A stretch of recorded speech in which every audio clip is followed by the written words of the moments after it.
Squire! Fetch my vorpal helmet! Sir, I don't think that word means what you think it means. Alright folks, welcome back to Vorpal Helmet. In this episode, we're going to continue following our adventurers as they explore the Ruined Moathouse as we run through the classic D&D adventure, The Temple of Elemental Evil.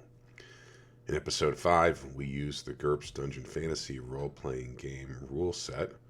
In this episode 6, we're going to use the D&D 5e 2024 rules so we can compare and contrast. So as you'll no doubt remember from our last episode, our group of 6 intrepid adventurers encountered some ravenous giant frogs, some dog-sized, some pony-sized, as they approached the moat house. There's the remnants of them there.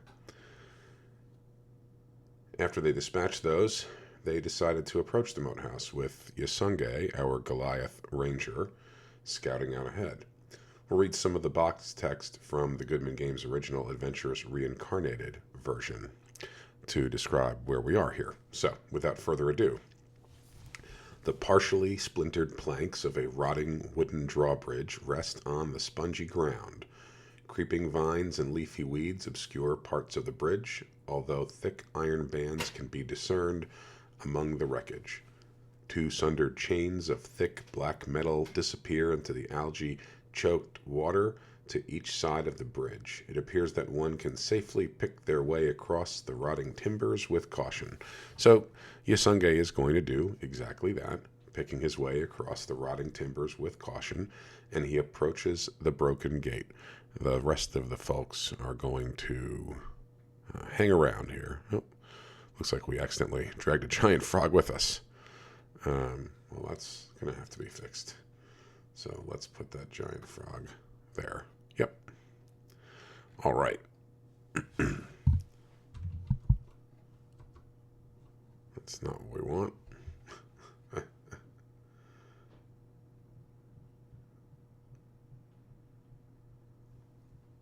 about that? Thank you. All right, so Yasunge does exactly that. Picks his way across the rotting timbers with caution and approaches the broken gate. The box text says that a great thick wooden door reinforced with corroded metal bands limply hangs open on one great hinge. The other door is splintered and holed, but still in position, wedged and shored closed from the inside. So, the adventure text here indicates that a careful examination of the ground here with a successful DC 13 Wisdom survival check reveals humanoid boot prints on the ground heading across the courtyard to the building steps at Area 5, or whatever the area is. So for those of you who are familiar with GURPS, more so than D&D, you'll know that when you are trying to do something, perform an action in GURPS, in other words, use a skill to climb, swing a sword, shoot a bow, intimidate someone, do a tracking roll. The player rolls 3 6-sided dice to determine the outcome, compares it to the skill that they are rolling against, and determine that is called a success roll. So they determine whether or not they succeed. If the total is less than or equal to the target number, then they succeed. Otherwise, it's a failure. So if someone's tracking skill is 11, they need to roll under the target number of 11, unless that target number is modified by any task modifiers. A task modifier affects the number that the character is rolling against, not the total of what you roll in a dice. So, for example, if you had a task modifier of +3 and a tracking skill of 11, you need to roll 14 or below.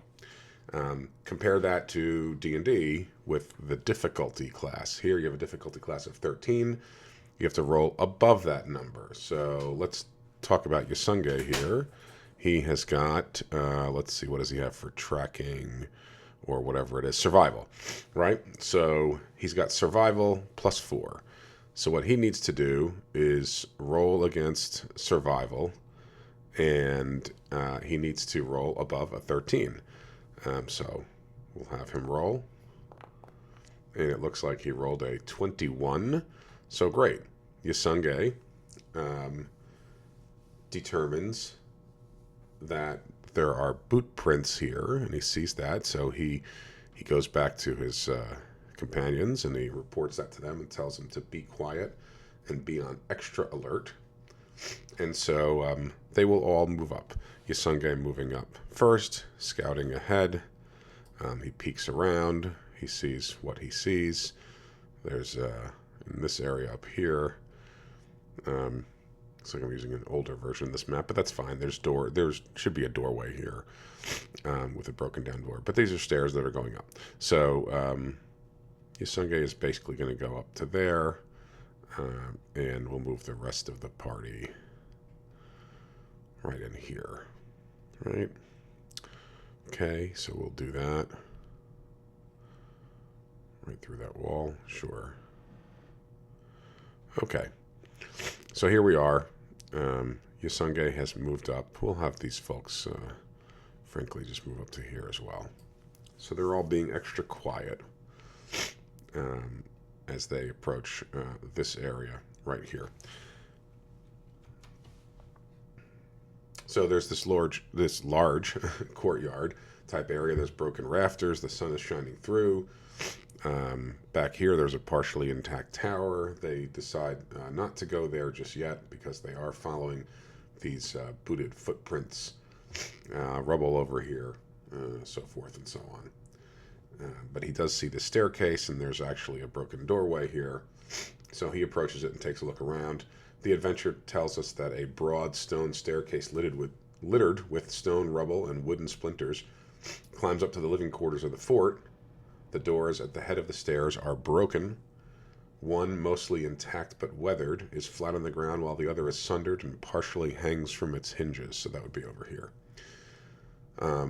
This staircase indeed leads to the quote-unquote house portion of the fortress, and the adventure tells us that, again, a careful examination of these steps with a successful DC 13 Wisdom survival check reveals that some traffic, human, animal, and perhaps otherwise, has passed this way recently. And since Yasunge is in fact doing that, we'll have him make another Wisdom survival roll. So he makes that roll, and he rolls an 11 plus 4 is a 15, so he makes that. So once again, he sees what he sees, and he tells people to be careful and quiet. So he's going to kind of go around here. As they move up the stairs, they notice that this was once a great audience chamber, as shown by the tattered banners and tapestries on the wall, not displayed here, obviously, but in heaps of rotting cloth discarded into corners. Once richly appointed, it has been thoroughly searched, sacked, and despoiled. Leaves and dirt cover the floor, and cobwebs hang from the walls and ceiling above. Looking up, you see that exposed beams and slabs of stone poke through, indicating that the upper stories of the place are totally destroyed and likely to be impassable to anything larger than a rat. So what they notice is that to their left, up here, there's a hallway. To their right, there's a hallway, and basically dead ahead, about 15 or 16 yards away, is a closed door. So Yasunge knows that the tracks are leading towards that closed door, so he's going to just be very careful here and take a quick look. Over here, he sees that there are some doors over there, also closed, but doesn't see any traffic in that direction. He also sees that there are some doors, and it leads out to a larger room down below. Again, he reports quietly back to the group that what he sees, but they focus on this door over here because there clearly are passage or evidence of passage by booted individuals, I would say, headed that way. So they decide they're going to open up this door. Frank is going to be the person who's going to open up the door, and he's going to go first. Looks like we have some kind of a weird artifact there. That doesn't matter. I guess they can see the part of the moat there. Carlotta, who's our paladin, is going to go second. Our cleric will be back here. Our wizard back here. And our thief over there, I guess. And I guess we'll have Yasunge here. So what's going to happen is they're going to be ready for a fight. They figure that nothing good can come out of people living in a ruined moathouse, especially when they've heard rumors of bandits and the like. So looking around, they think that they're going to open up this door. Yasunge will knock an arrow Other characters get ready, and Frank decides that he's going to open the door and give it a shove. Thanks for watching Vorpal Helmet.